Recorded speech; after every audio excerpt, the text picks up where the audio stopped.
저 같은 경우는 주로 이제 각 섹터에서 명품 기업만 보거든요. 명품. 그러니까 1위 기업이 아니라 명품 기업이에요. 아, 1위가 아니라 명품 기업들. 그러니까 에르메스, 그러니까 사치품 시장에서 1위 기업은 루이비통 그룹입니다. 그렇죠. 루이비통이 근데 쳐주죠. 수익성이나 안정성이나 이런 것좀 에르메스가 훨씬 더 좋습니다. 아, 예, 그래요? 예. 에르메스가 루이비통의 배 정도 수익성, 자본 안정성이 좋습니다. 그런 논리시라면은 삼성전자보다는 애플이 더 매력적인.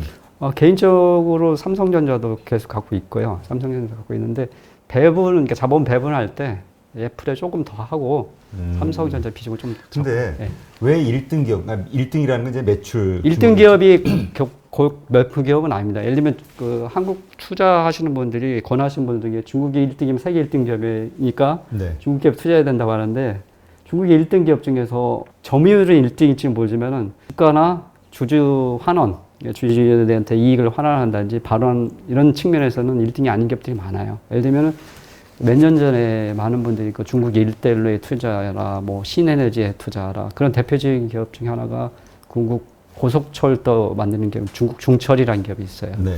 그 중철이 세계 고속철도 1위 기업이거든요. 기술이나 뭐 이런 생산 능력, 판매 이런 거 이런데 실제로 가서 보면은 주가가 10년 동안 거의 안 와요. 손해예요, 투자하면. 왜 그러냐면은 그건 1대1로의 중국 정부의 정책을 맞추기 위해서 투자하는 기업이지 주주이익이 우선이 아니에요. 그러니까 중국의 정부의 1대1로 정책을 확장하기 위해서 사용하는 레버리일 뿐 기업일 뿐이에요. 그 다음에 두 번째 기업 하나 더 얘기하면 한국 투자자도 좀 안타까운데 많이 투자해서 손해 본 기업이 보리 협업 능원이라는 기업이 있어요. 그러니까 태양광 세계 이너지 1위 기업이에요. 아, 그래요? 네, 그러니까 신에너지 1위 기업이죠. 거기도 한국 투자자들이 손해를 많이 보고 있어요. 지금까지 투자를 해서.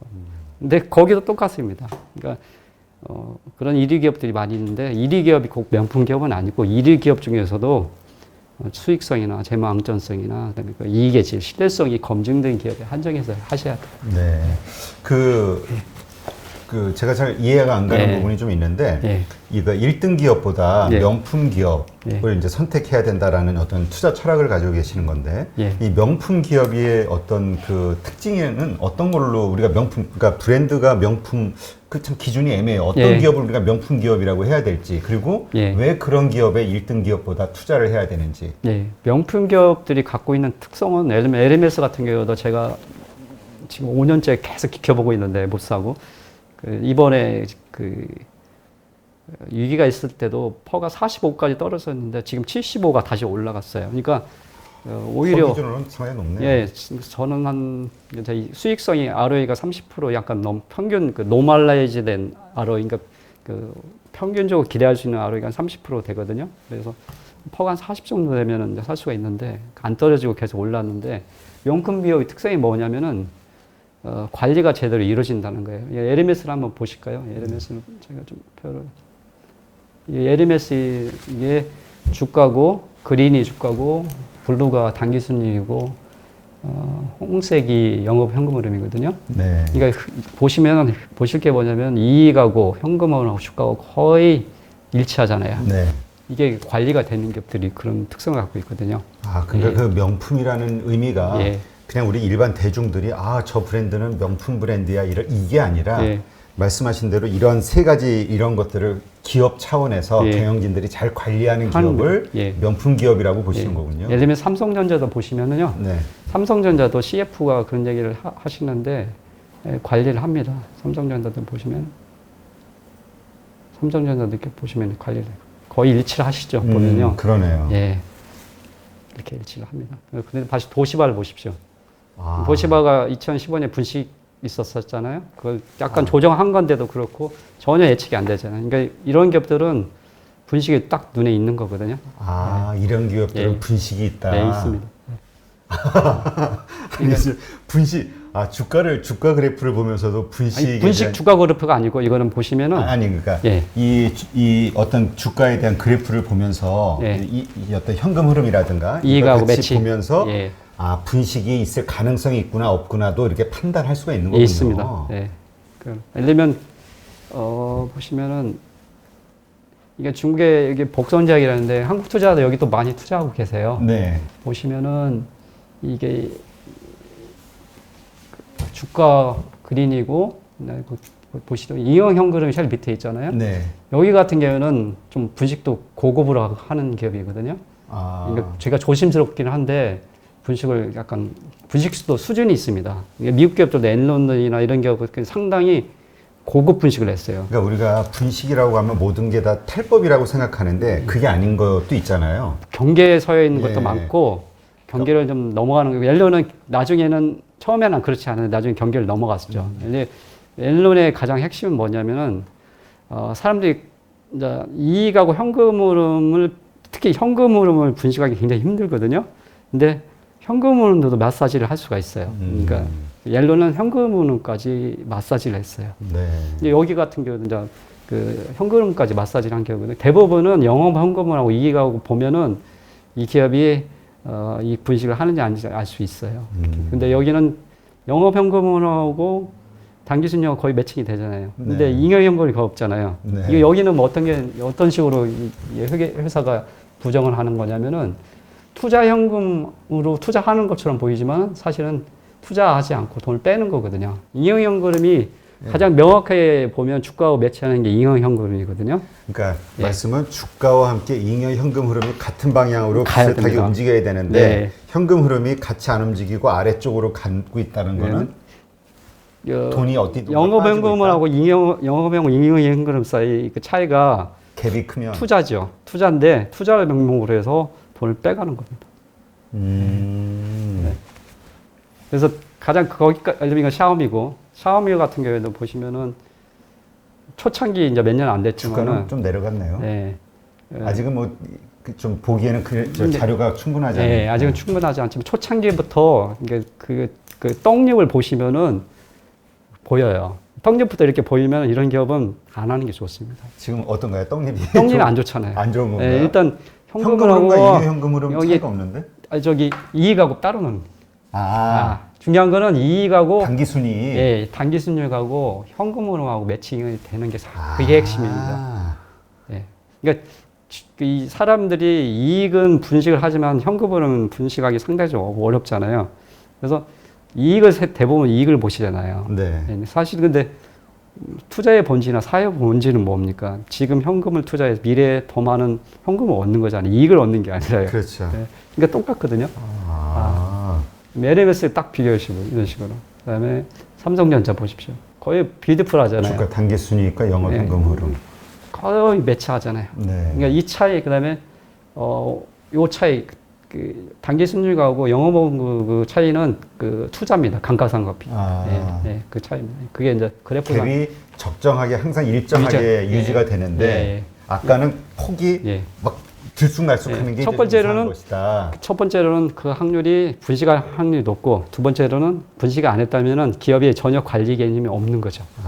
그렇지. 아니 너무 그 일방적으로 분식했다 그러면 또 그 항의가 들어올 수 있으니까. 그러니까 제가 말씀드린 건 저 완전 분식했다는 의미가 아니라 두 가지 가능성이. 첫째는 분식 가능성하고 그다음에 두 번째는 기업이 관리가 안 될 가능성. 그러니까 제가 다시 정정합니다. 그 100% 분식했다는 의미가 아니라 그 확률이 둘 중에 하나일 가능성이 높다.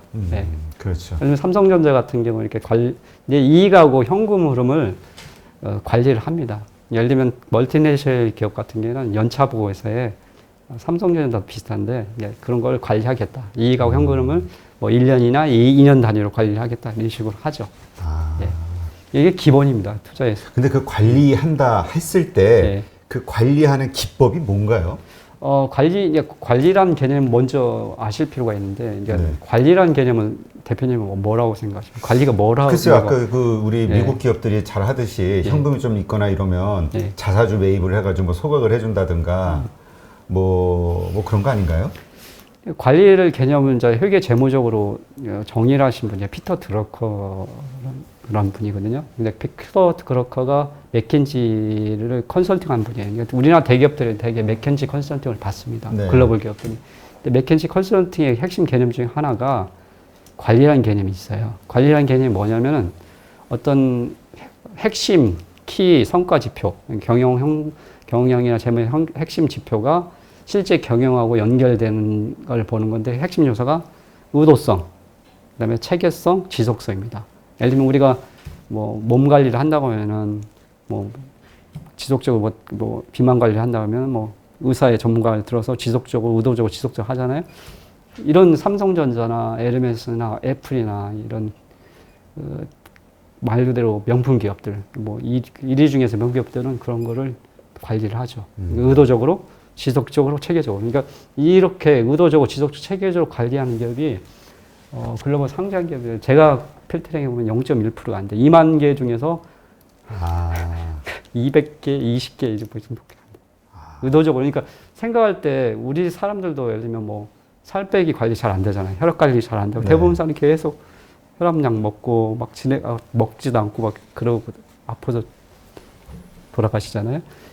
똑같습니다. 세상의 원리가. 그러니까 기업도 이렇게 의도적으로 삼성전자나 LMS처럼 그다음에 마오타이나 애플처럼 지속적으로 관리되는 기업들이 극소수입니다. 네. 그래서 이런 기업을 투자하시면 적어도 투자 원금을 잃을 확률은 상당히 줄어들어요. 그러니까 얻는 건 둘째치고. 그러면 이런 그래프의 모습을 보이는가? 관리가 되고 있는 명품 기업은 나스닥, 그러니까 미국 기업들 가운데서도 일부분에 불과합니다. 예. 그러니까 그 ETF 전반적으로 수익률이 연봉률이 한 10년에 12% 주는데 이렇게 관리되는 기업들은 수익률이 20% 넘어가죠. 안정적으로 갑니다. 근데 이제 그러지 않은 기업들도 많이 오르기는 하잖아요. 단기적으로는 그렇죠. 근데 장기적으로 보면 이제 저는 기본적으로 단기 투자하시는 분도 돈을 벌 수 있는 거기 때문에 그게 뭐 나쁘다 의미는 아니고 장기 투자를 원하시는 일반 투자자나 공부를 할 시간이 없으신 분들은 이런 기준으로 해야죠. 오랫동안 장기적으로 보유할 만한 기업으로는 이런 어떤 관리가 되는 명품 기업들로 압축을 해라. 기본적으로 애플이나 삼성전자나 LMS나 이런 기업들은 회계 재무적으로 이렇게 관리되고 제품적으로 최고의 명품이고 인사, 마케팅 이런 것들이 다 최고 수준을 유지하기 때문에 명품 기업이 되는 거거든요. 그러니까. 근데 그 인사나 뭐 이런 거하고 이 단기 순이익과 영업 현금 흐름의 어떤 일정한 그 폭을 유지해 나가는 이런 거하고는 상관이 없는 거 아닌가요? 이건 아무래도 재무적인 요소들이 많은 것 같은데. 재무적인 요소긴 한데 이거 관련해서 먼저 하나 연관해서 제가 대표님한테 하나 또 여쭤보는 게 이재용 부회장님이나 구광모 LG 회장님이나 그다음에 팀쿡이나 애플의 나이키 창업자인 필라이트나 아마존의 제프 베조스나 그다음에 이나모리 같죠. 일본에 살아있는 경영의 신 이런 사람들 공통점이 혹시 뭔지 대표님 생각해요? 제가 그냥 모르겠습니다. 그러면 이재용 부회장님이나 구광모 회장님 첫 출발한 부서가 어떤 부서인지 아세요 혹시? 차장으로 재무? 재경입니다. 재경. 그러니까 회계 재무하는 관리하는 부서입니다. 왜 그 말씀을 드리자면은 왜 그런 분들이 기업의 대기업을 상속을 시키기 위해서 첫 번째 거기를 시켰을까? 근데 이 전통이 중세서부터 있은 전통이에요. 엘리트들은 자기 집안을 이끌어간 엘리트들이나 그런 서번트 하는 사람들은 반드시 회계재무를 필수로 해요. 근데 왜 그러냐면은 이 회계재무 숫자, 재경부서에서는 숫자를 전체를 보거든요. 전사적인 숫자를. 비행기로 따지면 일종의 조종실하고 똑같아요. 모든 숫자 계기판을 통해서 판단을 할 수 있고 정보도 얻을 수 있기 때문에 실시간으로 그거를 내가 문제를 파악하고 지적해서 관리해서 원상복귀 시킬 수 있는 거거든요. 예를 들면 비행기 조정하는 것처럼. 그래서 투자자도 모든 것들이 이제 기업의 모든 성과들이 결국은 회계나 재무 숫자로 나타나는 거잖아요. 그렇죠. 예를 들면 뭐 사람의 건강 진단을 하면 숫자로 이렇게 나오잖아요. 뭐 제가 조카 의사한테도 그런 얘기 물어보니까 자기는 오래 그 숫자 같은 걸 지켜보면은 이 사람이 어떻게 아파서 어떻게 죽을 건지도 대충 예상이 된다. 똑같습니다. 회계 재무 숫자도 시계를 5년, 10년, 20년을 보시면은 많은 것들이 담겨져 있어요. 그래서 그 단순하게 회계 재무 숫자로 생각하지 마시고 저 같은 경우는 이제 개인적인 접근 방법은 회계 재무 숫자를 오랫동안 보거든요. 물론 그것만 보는 건 아닙니다. 그게 중요 일부분 하긴 해서 보는 거죠. 다른 것도 봅니다. 다른 것도 보지만 일단 제가 잘 보는 게 그 숫자니까 숫자를 꾸준히 보죠. 첫 번째 일반 투자자들이 특히 중국에 투자하실 때는 이런 간단한 거, 그러니까 이익하고 현금으로하고 매칭이 되는지 하나만 보셔도 거의 90%가 필터링이 됩니다. 아, 그래요? 네, 실제로. 이거는 그냥 우리 그 주가 여기에 그냥 이렇게 딱 설정해가지고 보면 다 쉽게 나오는 예를 들면 거죠? 뭐 중국 투자나 한국 투자, 미국 투자 하시는 분들도 이건 어렵지 않아요. 단기 순이익하고 현금으로는 매년 공개를 하니까 그거 그냥 뭐 엑셀로 한 30분이면 만드실 수 있어요. 네. 이렇게 하면은 90% 정도는 걸러집니다. 네. 그 0.1%? 1%. 네. 세계 2만 개 기업 가운데 네. 글로벌. 네. 야, 그러니까 우리가 장기 투자를 하려면 그 2만 개 가운데 그 0.1%에 해당하는 고기에만 해야 일단 기본적으로 안전성이 좀 담보가 된다. 이렇게 이해를 해야 되는. 예를 들면 대우조선 현황도 뭐 이거 신문에 나온 거니까 네. 보시면은 확실히 틀리네요. 안 되죠. 그다음에 그런 기업들의 분식하는 기업들의 공통점이 뭐냐면 빅베스를 해요. 빅베스는 이제 이익을 손실을 대우조선행은 네. 이미 밝혀졌죠. 밝혀진 거니까. 분식회계. 밝혀진 거니까 뭐 이거는 뭐 제가 공개해도 뭐 전혀 문제가. 근데 어쨌건 아까 말씀하신 대로 이러한 그래프의 차이가 있는 거는 분식회계일 수도 있고 관리가 안 되는 경우. 둘 중에 하나. 제가 거듭 말씀드린 분식했다는 건 100% 아니고. 100%가 아니라. 근데 여기 같은 경우에 보시면은 이익이 확 떨어지다가 이익이 확 늘었잖아요. 네. 이런 기업들도 사실 이게 문제가 있는 거예요. 왜냐면 빅베스라 용어로 이제 전문 용어로 빅베스라고 하는데 이 손실을 확 떨어요. 일시적으로 떨어서 이익이 나는 거죠. 그 다음에. 근데 이게 도시바도 똑같습니다. 도시바도 보시면은 도시바도 또 보시죠. 확 떨어뜨렸다가 일부러. 그러니까 그래야 더 극적인 효과가 나오니까 성장률 전분기 대비 CEO가 바뀌거나 구조조정하고 나서 손실을 다 떨고 나서 갑자기 그 다음에 이게 확 나죠. 이게 그러니까 좋은 징조가 아니라? 아닙니다. 전혀 아닙니다. 그러니까 첫 번째로는 거듭 말씀드리지만은 명품 기업들은 CCR, 그러니까 이익하고 현금 흐름을 반드시 관리를 한다고 합니다. 네. 관리를 하고 실제로. 그래서 그런 결론적으로 말씀드리면 명품 기업치고 이런 게 관리가 안 되는 기업이 없고 관리 안 되는 기업치고 망하지 않는 기업이 거의 없어요. 보면 여기가 먼저 중국 춘철 한번 보시죠. 여기는 세계 고속철 1위 기업이 있거든요. 네. 보시면은 현금을 이렇게 떨어졌다가 매칭이 되셨는데, 근데 중요한 거는 이익을 만졌다는 게 보이는 게 뭐냐면 이익은 꾸준히 증가하잖아요, 그냥. 이익도 같이 움직여야 되는데, 그러니까 이익을 계속 꾸준히 투자자들을 오도시키는 거죠. 우리 계속 이익 나고 있어. 근데 실제로는 그렇지 않죠. 현금 흐름은 안 좋은데. 그다음에 보리형 이런 거 보면 한국 투자자들이 손해 많이 본 기업 여기 똑같은. 이거 전혀 패턴이 없잖아요. 그러네요. 그러니까 뭐 분식 가능성하고 관리 안 될 가능성 둘 중에 하나죠. 네. 판기업들이 궁금한데. CCR 한번 보시면은 CCR. 그게 이익하고 현금이 매출되는 비율을 얘기하는 거거든요. 1 보면 버크셔에서는 1.4, 1.1 거의 꾸준히 유지가 되잖아요. 그러네요. GE를 보십시오. 거의 막 그렇죠. 이거는 그러니까 GE는 사람들이 오해를 많이 하고 계신 게 GE가 엄청 훌륭한 기업으로 알고 있는 사실은 안 그래요. 숫자적으로는 이미 10년 전부터 이익이 신뢰성이 거의 없었던 기업이에요. 그래요? 숫자는 거짓말하지 않거든요. 삼성전자 보십시오. 퍼펙트 하잖아요. 그렇죠. 1.6, 1.4에서. 그래서 삼성전자를 장기 투자해야 된다는 얘기가 나오는 거예요. 이익과 현금을, 그러니까 기본적으로 소유자가 돈을 벌어주는 걸 나한테 수익을 주는 거예요. 두 번째 문제고, 적어도 나하고 이해관계가 일치되는 기업이 되는 거예요. 적어도 주주에 대해서 그러니까 속이지 않는 거죠.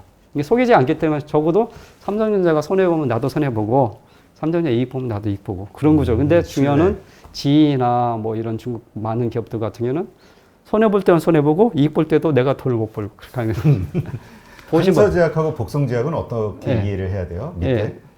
항서제약 애플도 좋네요. 애플도 보시죠. 삼성전자 혹시. 근데 애플은 1.45에서 유지되고 삼성전자 1.6, 1.7 이렇게 2.1로 유지가 되는 거는 그 차이는 뭐냐면 삼성전자가 캐펙스가 더 많아서 그렇습니다. 그러니까 그래서 그런 거고 물량이 캐펙 자본주의 지출이 많아서. 그래서 1에서 2 사이에서 꾸준히 숫자가 유지가 되는 거는 기업이 기본적으로 분식 가능성이 거의 없고 정부가 신뢰할 수 있다는 걸 의미하는 겁니다. 이익의 질이 좋다. 근데 이게 투자 수익률하고 100% 상관관계에 있다는 거는 미국하고 한국에서 다 학계나 실무 투자에서 입증된 자료입니다. 제가 그냥 얘기하는 게 아니라 실제 투자 수입니다.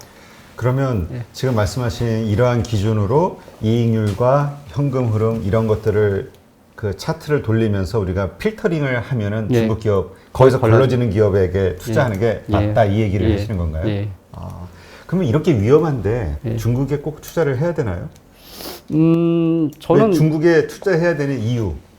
저는 투자하는 이유보다도 그러니까 그 위험이 뭔지에 대해서 먼저 정리를 하고 싶어요. 그러니까 하이 리스크, 하이 리턴이라는 표현이 사실 엄격히 말하면 틀린 말이거든요. 아, 그래요? 네. 리스크라는 거는 사람들이 생각할 때 주식은 리스크가 있고, 도박도 리스크가 있고. 예를 들면, 근데 상대적인 거거든요. 그러니까 아까 버핏이 포커게임 많이 비유를 하잖아요. 예를 들면 대표님이 전문 도박사고, 저는 일반 도박사예요. 일반 도박이. 그러면 대표님하고 저하고 하는 포커게임은 대표님한테는 투자고 저는 투기거든요. 리스크 있고. 중요한 거는 상대에 따라 상대적인 겁니다. 그러니까 아느냐 모르느냐 그게 리스크지 어느 나라에 투자하냐 어느 기업에 투자하냐가 리스크가 아니고 내가 투자하는 기업에 대해서 아느냐 내가 투자한 ETF의 본질 기초자산 제대로 아느냐 이게 핵심이지 중국이 투자하는 위험하냐 미국이 투자하는 상대적으로는 장기로 보면은 미국이 제일 안전하고 그러니까 전체 시장을 놓고 봤을 때는 수익성이나 안정성이나 신뢰성이 장기적으로 투자자들이 그냥 모르는 듯 하면은 미국에 투자하셔야 되고 근데 중국 기업에 대해서 자기가 관심 있고 자기가 잘하는 중국 기업이었으면은 개별 기업 투자하는 거는 좋다. 왜냐면 그로스가 좋기 때문에. 그냥 한번 성장하면 그냥 뭐 확 하고 올라가니까. 저는 알리바바나 뭐 텐센트 같은 거 주가 오르는 거 보면 깜짝 놀랐거든요. 텐센트의 일대 주주도 중국 사람이 아니에요. 알리바바도 마찬가지고. 그렇죠. 뭐 텐센트 네스프라는 남아공 버크셔 해서웨이라는 그런 기업이 있거든요. 거기가 일대 주주고 대주주고. 그래서 중요한 거는 다시 말씀드리지만은 중국 시장은 아는 기업, 대표 아는 잘하는 게 몇 개의 한정해서 투자하시는 게 제 개인적인 의견입니다. 그리고 실제로 데이터도 보시면은 장기 투자하면은 수익이 안 납니다. 아니, 딱 그 말씀이 다 이해가 되는 게 좀 공감이 되네요. 이제 전체적으로 얘기를 듣고 보니까 지뢰밭에서 황금 찾는 거.